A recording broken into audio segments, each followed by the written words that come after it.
Shalom Shalom. Selamat hari Selasa 13 April 2021. Kembali jumpa bersama saya Pendeta Caleb Hofer Bintor dalam anugerahnya. Penuh sukacita sampaikan pesan Tuhan melalui program Grace Word, yakni suatu program renungan harian yang disusun dengan disiplin. Kami doakan dengan setia supaya makin dalam kita beroleh pengertian mengenai iman, pengharapan, dan kasih yang terkandung dalam Kristus Yesus. Sungguh merupakan kerinduan saya bagi saudara sekalian, agar supaya kasih dan kuasa firman Tuhan setiap hari tiada pernah berhenti menjamah hati kita, menggarap, mentaklukkan pikiran kita kepada Kristus, dan paling utama adalah kehidupan kita boleh sungguh berubah menuju Christ likeness. Masih dalam season summer dengan tema guide Grace Word, hari ini saya berikan judul Assassin bagian yang keempat. Saya rindu jika engkau tidak paham kenapa kok memakai judul Assassin umat Tuhan ya, supaya tidak terkesan asal keren atau bagaimana. Anda bisa cari Grace Word Assassin bagian yang pertama. Mari kita membuka daripada Keluaran Fatsal 20 ayat yang ke-13. Ini adalah 10 perintah Allah. Keluaran Fatsal 20 ayat 13, jangan membunuh. Jangan membunuh, kita sedang memperdalam, mempelajari ya daripada Matius Fatsal 27, saudaraku bisa baca, digabung dengan perintah ke-6 yakni jangan membunuh. Jangan membunuh bukan berarti kita tidak boleh membunuh binatang. Sejak sebelum hukum ke-6 diberikan, Tuhan sudah mengizinkan manusia untuk makan daging binatang. Tuhan Allah tidak mengizinkan manusia membunuh manusia, tetapi mengizinkan membunuh binatang. Manusia yang membunuh sesamanya jauh lebih kejam dari binatang. Hampir tidak ada, ya, mungkin misal ada hanya sebagian kecil, yakni binatang yang membunuh binatang yang sejenis dengan dia. Maka lebih tidak patut lagi jika manusia membunuh sesama manusia. Tidak ada binatang yang sekejam manusia. Binatang ketika membunuh mangsanya, secara naluriah Tuhan memang menciptakan, ia membunuh dengan cepat dan memangsanya, atau menggigit punuknya, bagian saraf utamanya sehingga kehilangan rasa sakit, baru memangsanya. Dalam catatan kriminologi umat Tuhan, kau akan bisa menemukan berbagai macam manusia seringkali membunuh dengan begitu keji, begitu kejam, tega. Tuhan Yesus berkata pada Injil kepada kita semuanya, apa gunanya seorang memperoleh seluruh isi dunia, namun kehilangan nyawanya? Matius 16 ayat 26. Itu berarti manusia jauh lebih tinggi nilainya dari seluruh isi dunia ini. Oleh karena itu Tuhan Yesus mengajarkan kepada manusia untuk menghargai sesamanya. Mulai dari menghargai orang tua, lalu menghargai semua orang lain. Peta dan teladan Allah merupakan alfa dan omega manusia. Peta adalah potensi diri, sementara teladan merupakan tujuan. Peta atau potensi Tuhan Allah menyebabkan tujuan hidupnya seperti Allah, meneladani Kristus. Di dalam perjanjian lama, manusia setara dengan manusia lainnya.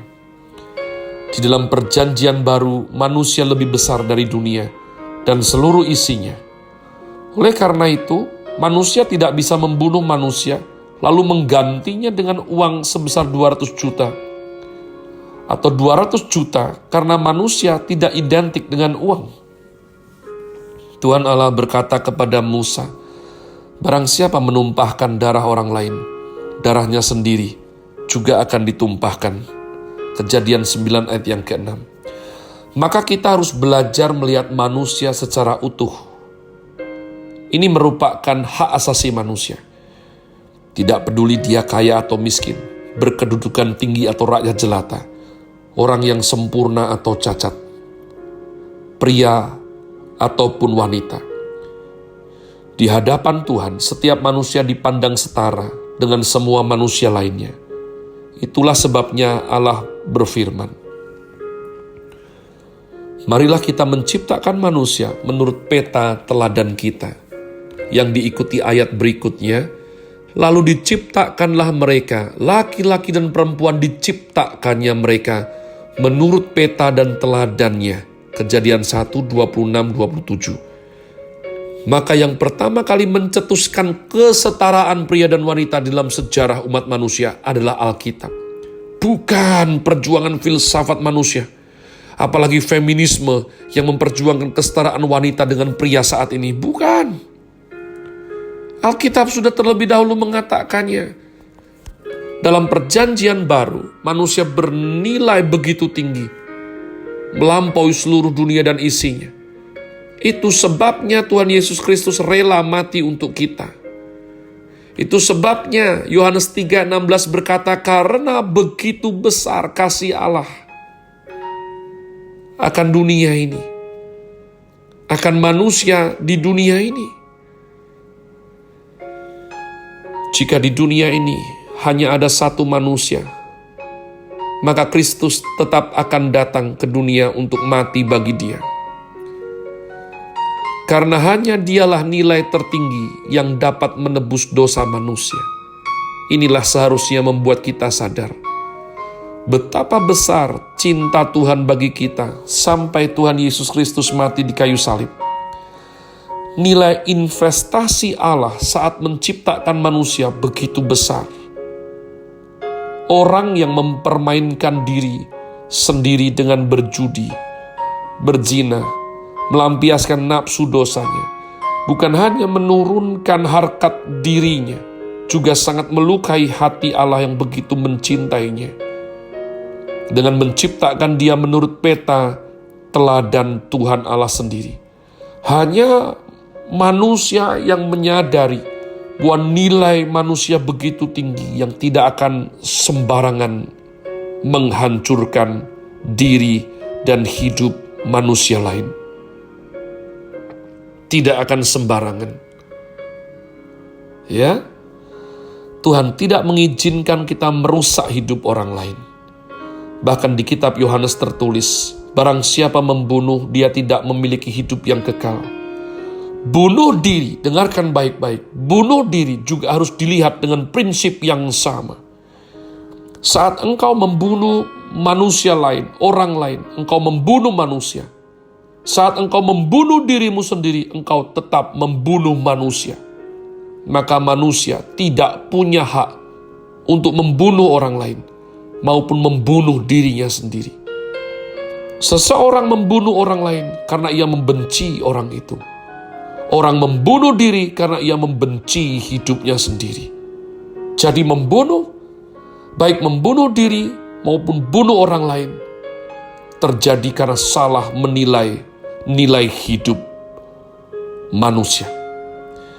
Itu sebabnya bagaimanapun susahnya hidupmu, begitu banyak hal yang tidak dapat engkau capai, begitu banyak kesulitan yang harus engkau hadapi, engkau harus tetap bersemangat untuk hidup dan berjuang. Jangan pernah mempunyai pikiran bunuh diri. Niat bunuh diri itu datang dari iblis yang selalu mau melecehkan nilai martabat manusia. Ciptaan Tuhan yang dicipta menurut peta teladan daripada Tuhan Allah itu sendiri. Jadi di sini kita melihat bahwa konsep pengertian orang Kristen berbeda dari semua ajaran agama dan pikiran orang sekuler yang belum mengenal firman Tuhan. Umat Tuhan, saya berani berkata bahwa harga nyawa kehidupan manusia itu paling tinggi. Iman yang paling menghormati wanita itu Kristen, umat Tuhan. Maaf, pelajari dalam sejarah, pelajari dalam ajarannya, dalam kitab sucinya. Maka kalau sampai ada nilai manusia begitu rendah itu tipu muslihat iblis, siapa yang bisa ditipu adalah orang-orang yang tidak mengenal Tuhan penciptanya. Oleh karena saya ajak setiap anak Tuhan itu harus ngerti betul, mengenal daripada juru selamat yang hidup. Baca firman, kalau tidak bagaimana bisa bijak bagaimana hidup bisa bajik kalau engkau tidak pernah baca firman. Orang yang membunuh diri maupun membunuh orang lain, itu adalah orang tidak mengerti isi hati Tuhan mengenai nilai daripada manusia. Hari-hari ini, iblis melecehkan nilai manusia dengan begitu hebat. Perdagangan manusia, pornografi, industri, daripada pornografi, industri daripada lokalisasi, seks di generasi kita. Ngeri sekali umat Tuhan. Bahkan ada kalanya, binatang-binatang tertentu lebih mahal harganya daripada harga manusia. Kenapa bisa demikian? Tipu muslihat iblis.